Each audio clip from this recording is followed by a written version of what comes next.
Tax payer की कितनी income tax रिटर्नें process हो चुकी हैं असेसमेंट ईयर 24-25 के लिए, इसके बारे में इस वीडियो में डिस्कशन करेंगे और कुछ इंपॉर्टेंट क्वेश्चन भी डिस्कस करेंगे। CA Satbir Singh YouTube channel पे आपका स्वागत है। रेगुलर अपडेट के लिए आप हमारे चैनल को सब्सक्राइब कर लें। इसकी कितनी रिटर्नें प्रोसेस हो चुकी हैं, कितनी रिटर्नें फाइल हुई हैं, 17 नवंबर से लेके 20 नवंबर तक का डेटा आप अपनी स्क्रीन पे देख सकते हैं। 20 नवंबर तक 8 करोड़ 30 लाख से ज़्यादा इनकम टैक्स रिटर्नें फाइल हो चुकी हैं। 8 करोड़ 16 लाख से ज़्यादा वेरीफाई हो चुकी हैं। 7 करोड़ 72 लाख से ज़्यादा प्रोसेस हो चुकी हैं। इस प्रकार 95% रिटर्नें प्रोसेस हो चुकी हैं, 5% पेंडिंग है। यदि आप एक दिन में देखते हैं 19 नवंबर से 20 नवंबर के बीच में, तो 37,000 से ज़्यादा रिटर्नें फाइल हुई हैं, 50,000 से ज़्यादा वेरीफाई हुई हैं और 73,000 से ज़्यादा रिटर्नें एक दिन में प्रोसेस हुई हैं।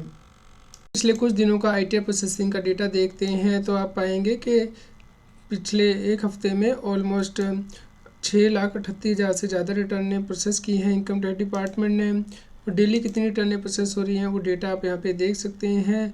पिछले 91 दिनों की बात करें तो 2 करोड़ 78 लाख से ज़्यादा रिटर्नें प्रोसेस हुई हैं। एवरेज नंबर ITR जो एक दिन में प्रोसेस हो रही है वो कम हो चुकी है, क्योंकि गवर्नमेंट बहुत कम रिटर्नें प्रोसेस कर रही है। अभी भी 43 लाख से ज़्यादा रिटर्नें ऐसी हैं जो कि पेंडिंग है प्रोसेसिंग के लिए, जिसे कुछ और टाइम लगेगा प्रोसेस होने में। इनकम टैक्स डिपार्टमेंट के द्वारा कैंपेन चलाया जा रहा है, जिसके अंतर्गत के ऐसे टैक्स पेयर को मैसेज भेजे जा रहे हैं जिनका के फ़ॉरेन में अकाउंट है या जिनके पास फ़ॉरेन में एसेट्स हैं, क्योंकि इनकम टैक्स रिटर्न में ये एसेट दिखाना ज़रूरी है। Otherwise black money undisclosed foreign income and asset imposition of tax act 2015 लागू किया जा सकता है, जिसके अंतर्गत के टैक्स पेयर को पेनल्टी भी लगाई जा सकती है। तो ऐसे टैक्स पेयर जिनका कि फ़ॉरेन में कोई भी एसेट है, कोई बैंक अकाउंट है और वो रेजिडेंट इंडिया के, उन्हें अपनी इनकम टैक्स की रिटर्न में फ़ॉरेन एसेट के अंतर्गत ये शेड्यूल फिल करने ज़रूरी है। तो यदि आपने ITR सही नहीं भरी है तो आप रिवाइज़ कर सकते हैं।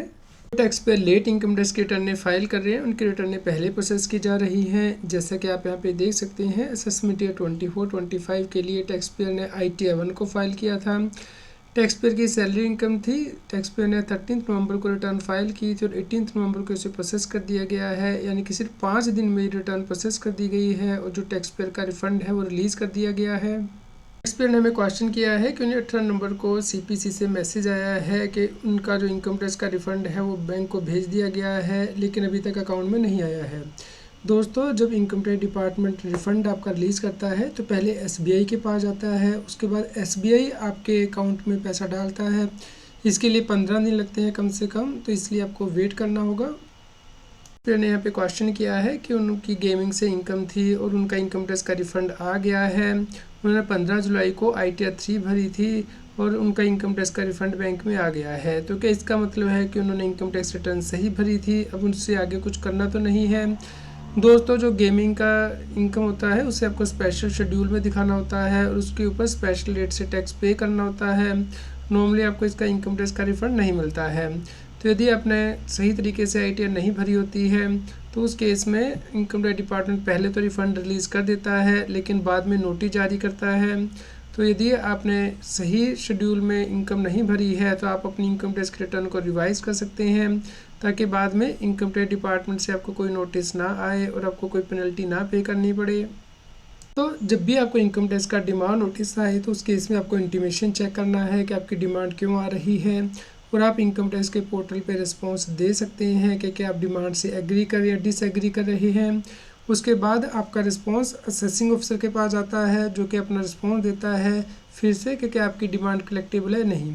आप यहाँ पे देख सकते हैं कि SSC ने भी ये रिस्पॉन्स दिया है कि जो डिमांड है कलेक्टेबल नहीं है। असेसिंग ऑफिसर ने भी ये रिस्पॉन्स दिया है कि डिमांड कलेक्टेबल नहीं है, लेकिन फिर भी इनकम टैक्स डिपार्टमेंट के द्वारा टैक्स पेयर को नोटिस भेजा गया है कि उसकी आउटस्टैंडिंग डिमांड है जो कि सही नहीं है। तो इस केस में आपको ग्रीवेंस डालनी है इनकम टैक्स के पोर्टल पे और हेल्प डेस्क के ईमेल ID पे ईमेल करनी है कि असेसिंग ऑफिसर ऑलरेडी रिस्पॉन्स दे चुका है कि डिमांड कलेक्ट नहीं की जा सकती है, इसलिए जो इंटीमेशन भेजा गया है वो सही नहीं है। तो इस केस में CPC इनकम टैक्स डिपार्टमेंट को इसे करेक्ट करना होगा, और हम इनकम टैक्स डिपार्टमेंट से भी उम्मीद करते हैं कि वो अपने सॉफ्टवेयर को अपडेट करें ताकि इस प्रकार की गलत डिमांड टैक्स पेयर से ना रिकवर की जाए। उम्मीद करते हैं दोस्तों आपके लिए न्यूज़ यूज़फुल रही होगी। कृपया लाइक करें और शेयर करें ताकि सभी लोगों तक ये जानकारी पहुंच पाए और वो इनकम टैक्स की कॉम्प्लायंस कर पाएँ। यदि आपका कोई क्वेश्चन है तो आप हमें कमेंट करके जरूर बताएं। इनकम टैक्स की और अधिक जानकारी के लिए आप CS बेसिक यूट्यूब चैनल पे जाके प्लेलिस्ट में जाके टॉपिक वाइज प्लेलिस्ट देख सकते हैं कि इनकम टैक्स में कौन से नए बदलाव हो रहे हैं, जैसे कि इनकम टैक्स अपडेट के अंतर्गत या फिर डायरेक्ट टैक्स कोड के अंतर्गत। रेगुलर टैक्स अपडेट के लिए इस चैनल को सब्सक्राइब करें।